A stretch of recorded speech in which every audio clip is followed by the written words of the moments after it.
Toi, ne réagis pas maintenant. Il y a des moments où quelque chose tombe, où un visage se vide de son masque, où une présence que tu croyais solide révèle enfin sa vraie forme. Et ce n'est pas le moment de courir après une explication, ni de défendre ton cœur, ni de t'épuiser à répondre à ce qui vient de se montrer. Tu sens déjà ce déplacement, même si tu n'as pas encore trouvé les mots, parce que ton âme le reconnaît avant ton esprit. Quelque chose s'est découvert devant toi. Quelque chose a cessé de mentir. Et ce n'est pas un détail. Ce que tu portes en silence, personne ne le voit entièrement. On voit peut-être ton calme, ta tenue, ta manière de continuer, mais on ne voit pas toujours la petite fatigue que tu caches derrière les gestes ordinaires, ni cette vigilance intérieure qui ne s'éteint jamais vraiment, ni cette sensation d'avoir longtemps pressenti la vérité avant que les autres n'aient le courage de la nommer. Tu as peut-être appris à avaler ta réaction, à serrer les dents, à garder la voix basse, parce qu'il y a eu trop de fois où parler trop tôt te coûtait plus cher que te taire. Et pourtant, à l'intérieur, tu sais que le masque est tombé, tu sais que quelque chose a été révélé, et tu sais aussi que le vrai combat n'est pas de crier, c'est de rester lucide. Reste avec moi. Je ne vais pas seulement te parler de ce qui s'est dévoilé devant toi, je vais te montrer pourquoi cela t'atteint si profondément, pourquoi ton corps le sent avant ton raisonnement, pourquoi ton silence actuel n'est pas de la passivité, mais une forme de discernement, et pourquoi ce qui vient de se briser dans l'apparence ne vient pas te détruire, mais te libérer d'une confusion qui durait depuis trop longtemps. Tu ne vas pas entendre ici un discours vague. Tu vas reconnaître des choses très précises. Tu vas comprendre pourquoi certaines scènes t'ont laissé sans paix alors qu'elles semblaient banales aux yeux des autres. Tu vas voir pourquoi certaines paroles récentes ont sonné faux dès qu'elles ont été prononcées. Tu vas sentir pourquoi ton intérieur refuse désormais de coopérer avec ce qui demandait jadis ton bénéfice du doute. Et tu vas aussi comprendre quelque chose de plus grand encore.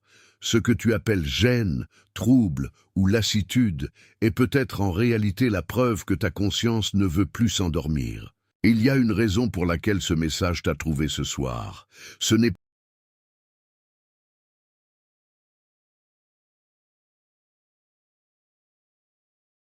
Attention, vous devez vous préparer maintenant. J'ai séparé un matériel pour ceux qui sentent que Dieu parle, mais ne savent pas quand ni quoi, et vivent dans la peur de manquer le bon moment. Le calendrier secret des élus va vous donner cette clarté. Ce sont 7 secrets du calendrier du ciel, les marques temporelles que Dieu laisse dans la vie de tout élu, pour que vous reconnaissiez les signes, identifiez la saison dans laquelle vous vous trouvez, et voyez la date que Dieu a réservée pour vous avant qu'elle ne passe. Cessez d'appeler coïncidence ce qui est un signe de Dieu. Cessez de vivre selon l'horloge du monde, pendant que le ciel parle dans un autre temps. Cessez d'attendre sans savoir ce que vous attendez. Votre saison est en train de passer, et un élu qui ne reconnaît pas les temps de Dieu arrive non préparé précisément le jour du tournant. Plus de 10 000 élus ont déjà lu les signes et ont eu la conviction qu'ils cherchèrent depuis des années.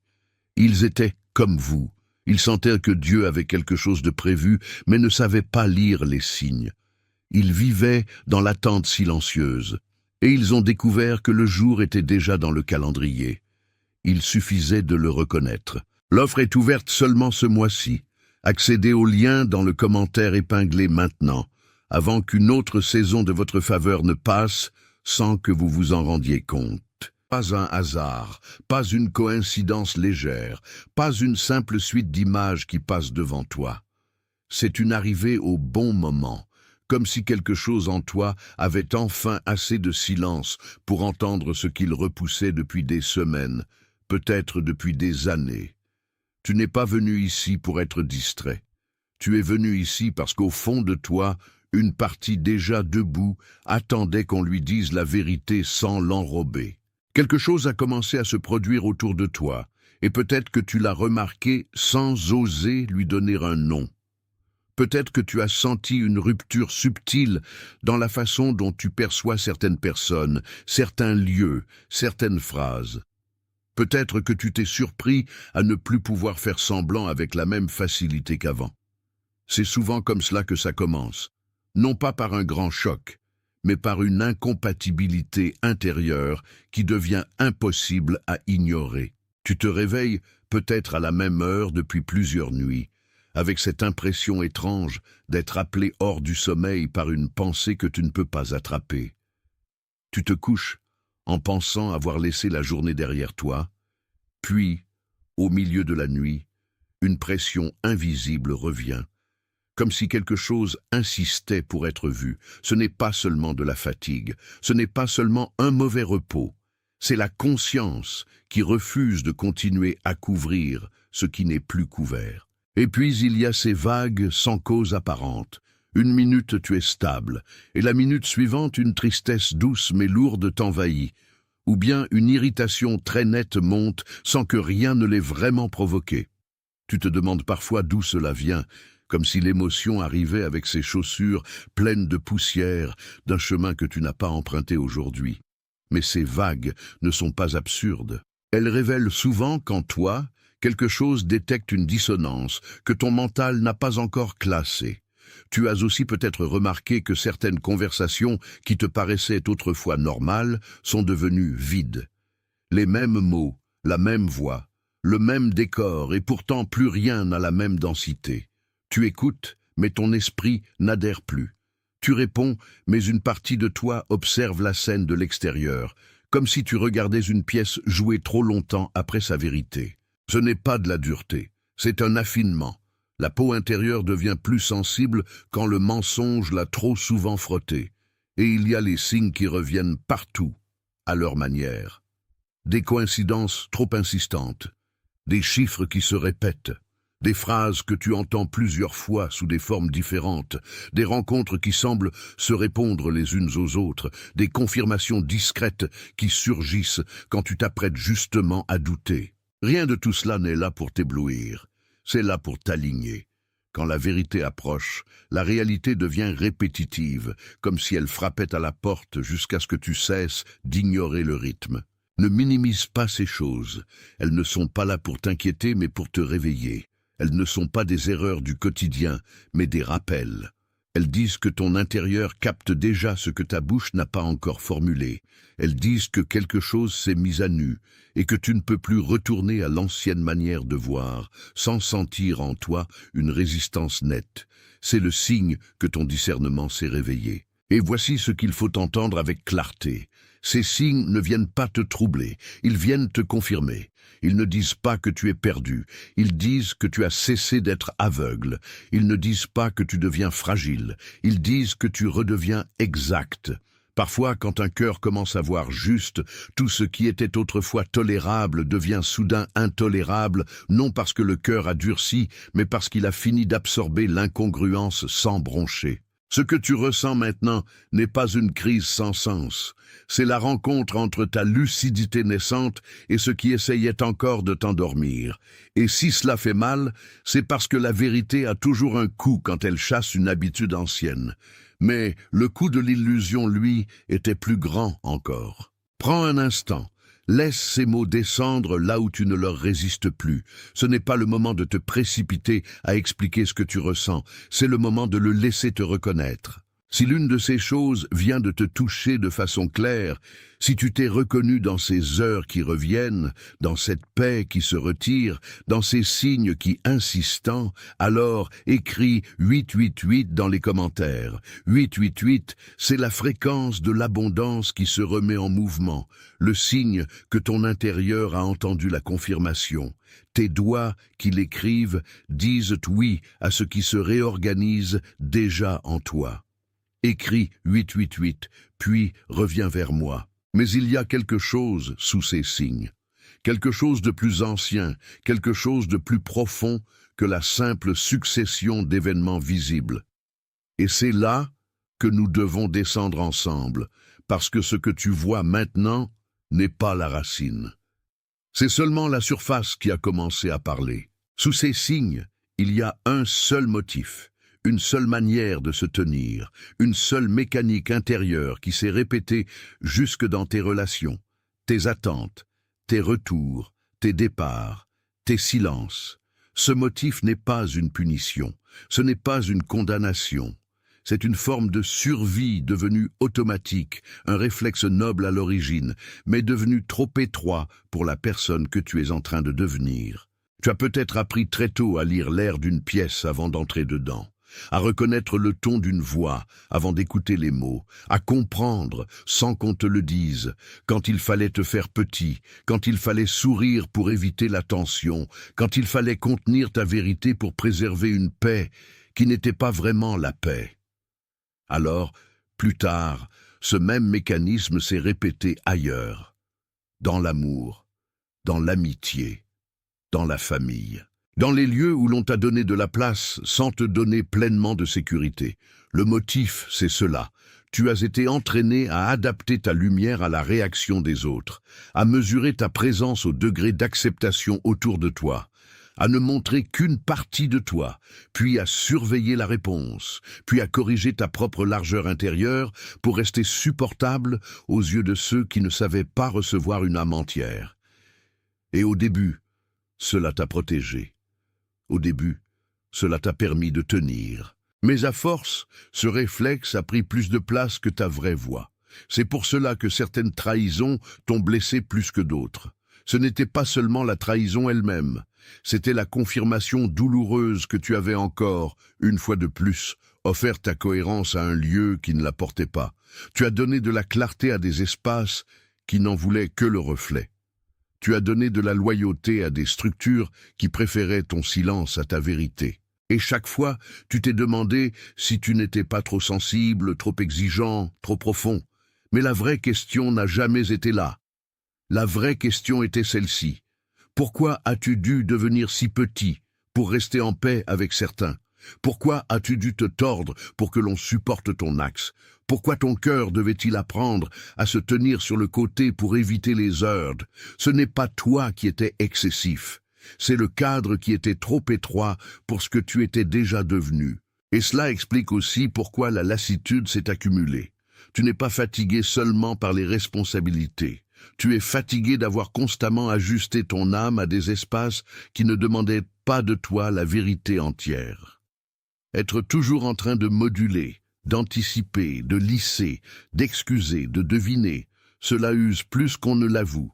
À la longue, on appelle cela maturité, alors que c'est parfois seulement un effort de survie très élégant. Mais écoute bien, ce motif n'a jamais été ton identité, il a été ta stratégie, et une stratégie n'est pas une essence. Une stratégie peut être rendue inutile par une conscience plus vaste. Tu n'as pas choisi ce mécanisme au hasard. Il s'est construit là où tu devais composer avec l'imprévisible, là où la vérité ne trouvait pas toujours un accueil stable, là où parler fort aurait peut-être déclenché plus de confusion que de clarté. Alors, tu as développé l'art de sentir avant de dire, de percevoir avant de nommer, de contenir avant de déposer.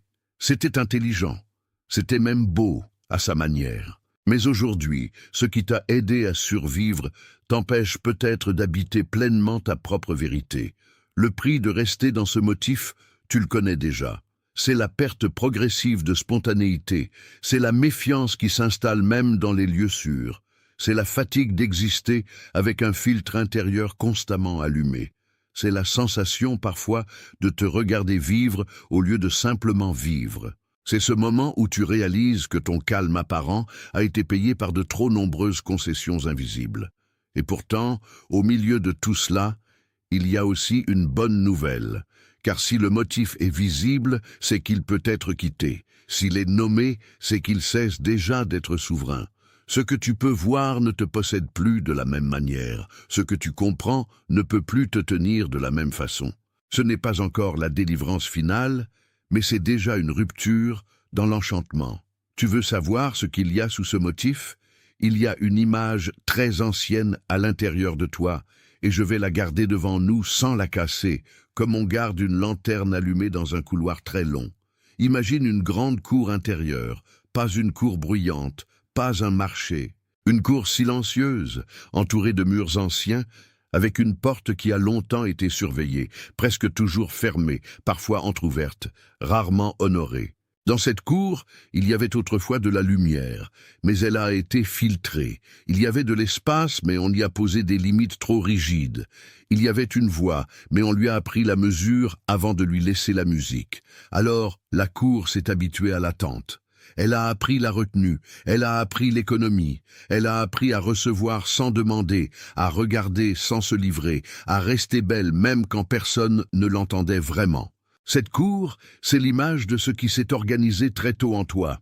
Un lieu intérieur qui a compris qu'il valait mieux être ordonné que vulnérable, préférable d'être impeccable que spontané, plus sûr d'être lisible que profond. La pierre a appris à contenir l'écho, le seuil a appris à mesurer les pas, les fenêtres ont appris à laisser entrer juste assez de lumière pour ne pas souffrir de trop voir. Et voici ce qui est tragique et magnifique à la fois. Cette cour n'était pas morte, elle était seulement tenue trop serrée. Elle n'avait pas disparu. Elle avait été maintenue dans une forme de silence noble, un silence qui ressemblait à de la sagesse, alors qu'il cachait aussi une privation.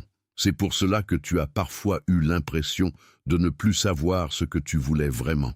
Non pas parce que tu es vide, mais parce que ta cour intérieure a longtemps dû servir les attentes avant de servir sa propre source. On t'a peut-être appris, explicitement ou non, que la paix dépendait de ta capacité à ne pas déranger, que l'amour dépendait de ta capacité à être facile, que l'accueil dépendait de ta capacité à ne pas prendre trop de place. Alors, la cour a appris à plier son propre souffle. Elle a appris à laisser passer les autres avant elle. Elle a appris à garder le centre fermé, comme si l'ouverture était un risque trop élevé. Mais une cour fermée trop longtemps devient un musée de la possibilité. Et tu n'es pas né pour être un musée. Tu n'es pas né pour n'être qu'un espace préservé à force d'abstention. Tu es né pour être habité. Et ce qui commence à se réveiller maintenant, c'est précisément cela. La cour se souvient qu'elle est faite pour recevoir la lumière entière, pas seulement ses restes. Tu remarques peut-être que, ces derniers temps, certaines choses que tu tolérais ne passent plus. Certaines voix te semblent trop sèches, certaines interactions trop forcées, certaines obligations trop fausses. C'est comme si la cour commençait à refuser les visites qui ne respectent pas son seuil. Ce refus n'est pas une fermeture, c'est une purification. L'espace intérieur, quand il se réveille, cesse d'inviter ce qu'il a longtemps diminué. Et la cour lentement recommence à respirer. Les pierres ne sont plus seulement des limites, elles deviennent des témoins. Le seuil n'est plus seulement une protection, il devient un passage conscient. Les portes ne sont plus seulement des retenues, elles deviennent des choix. C'est cela, le retournement silencieux qui se produit en toi.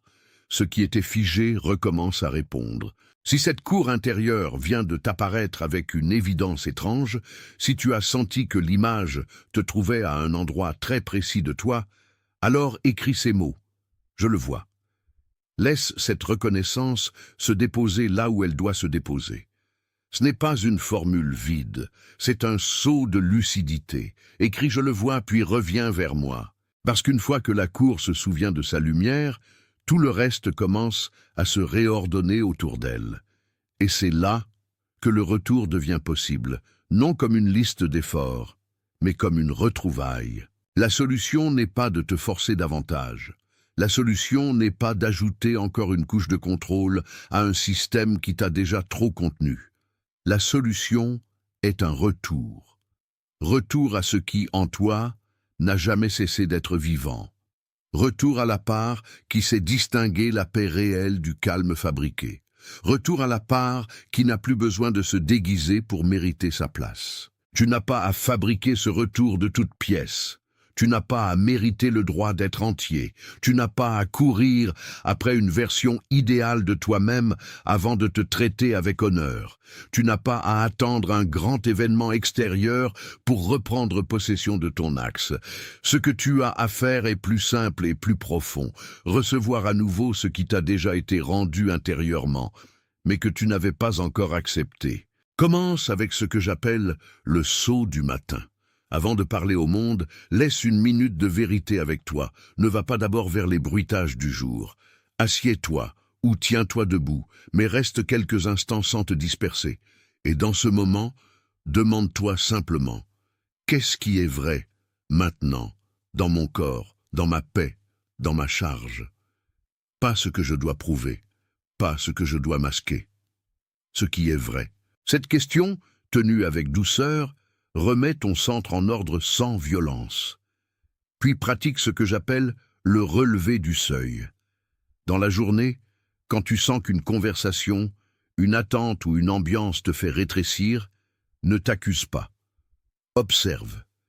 Rappelle-toi que tu n'es pas obligé de t'ouvrir à ce qui vient pour te réduire.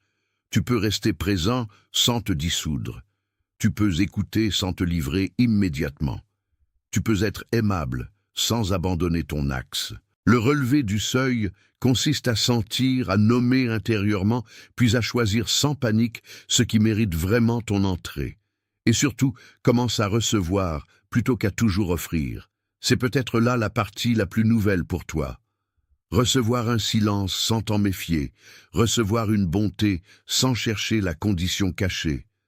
Recevoir une invitation sans préparer aussitôt l'endroit où tu vas te retirer pour ne pas prendre trop de place. Recevoir, c'est laisser la cour être visitée par la vraie lumière, pas seulement par la fonction. C'est laisser l'âme sortir de son rôle de gardienne et redevenir maison. Tant que tu restes uniquement en mode garde, tu t'épuises.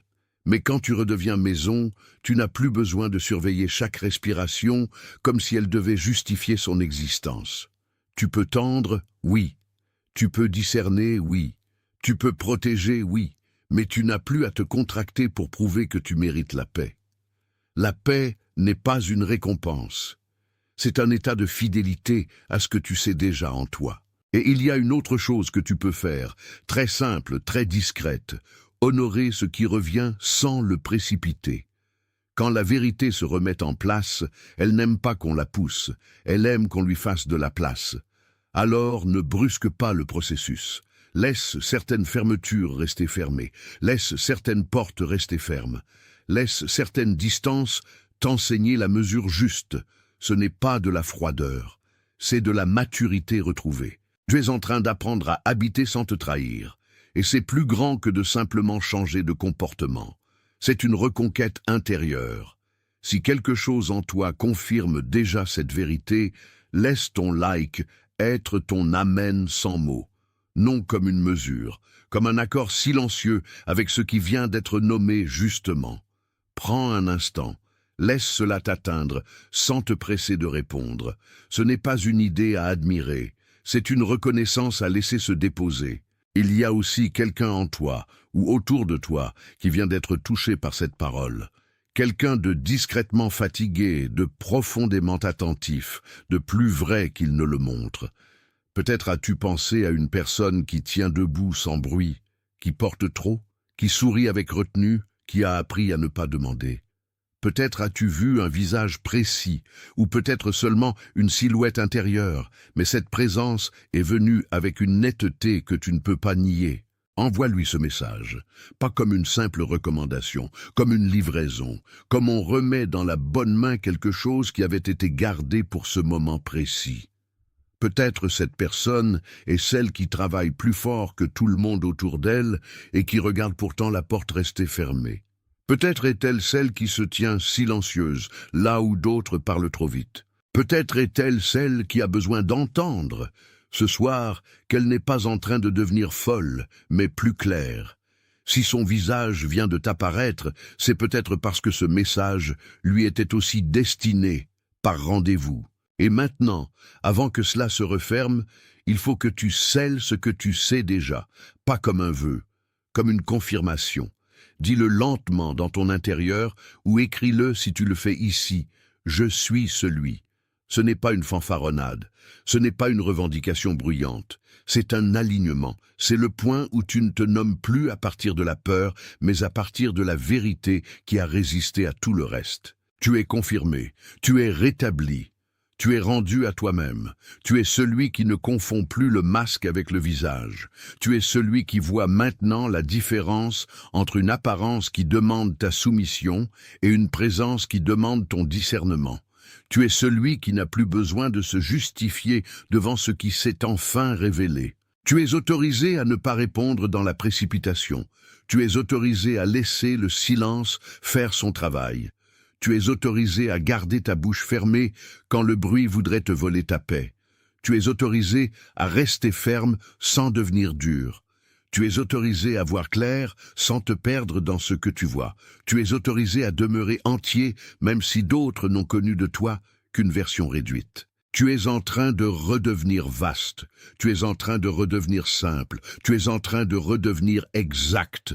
Et ce qui se ferme autour de toi n'est pas ta vie, c'est ce qui, en elle, ne pouvait plus continuer à te demander de te diminuer. Tu n'es pas seul dans cette reconnaissance, tu n'es pas le seul à entendre ce genre d'appel dans le silence, tu n'es pas le seul à sentir qu'un ancien arrangement intérieur ne tient plus. Au même moment, dans de nombreux endroits, d'autres cœurs comprennent eux aussi que le masque est tombé, que la vérité s'est montrée, que la réaction impulsive n'est pas leur prochain pas. Ils reçoivent la même clarté, la même retenue sacrée, la même invitation à rester debout sans se perdre dans le tumulte. À travers toutes ces vies, une même lumière discrète circule. Elle n'annonce pas son nom en criant, elle entre en silence, elle confirme en silence. Elle rassemble en silence, et c'est précisément pour cela qu'elle est réelle. Tu es gardé, tu es confirmé, tu es rendu à ta juste place.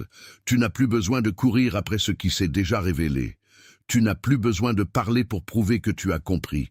Tu n'as plus besoin de t'expliquer devant ce que ton âme a déjà vu. C'est scellé. Attention, vous devez vous préparer maintenant. J'ai séparé un matériel pour ceux qui sentent que Dieu parle, mais ne savent pas quand, ni quoi, et vivent dans la peur de manquer le bon moment. Le calendrier secret des élus va vous donner cette clarté. Ce sont 7 secrets du calendrier du ciel, les marques temporelles que Dieu laisse dans la vie de tout élu, pour que vous reconnaissiez les signes, identifiez la saison dans laquelle vous vous trouvez, et voyez la date que Dieu a réservée pour vous avant qu'elle ne passe. Cessez d'appeler coïncidence ce qui est un signe de Dieu. Cessez de vivre selon l'horloge du monde, pendant que le ciel parle dans un autre temps. Cessez d'attendre sans savoir ce que vous attendez. Votre saison est en train de passer, et un élu qui ne reconnaît pas les temps de Dieu arrive non préparé précisément le jour du tournant. Plus de 10 000 élus ont déjà lu les signes et ont eu la conviction qu'ils cherchèrent depuis des années. Ils étaient comme vous, ils sentaient que Dieu avait quelque chose de prévu, mais ne savaient pas lire les signes. Ils vivaient dans l'attente silencieuse, et ils ont découvert que le jour était déjà dans le calendrier. Il suffisait de le reconnaître. L'offre est ouverte seulement ce mois-ci. Accédez au lien dans le commentaire épinglé maintenant, avant qu'une autre saison de votre faveur ne passe sans que vous vous en rendiez compte.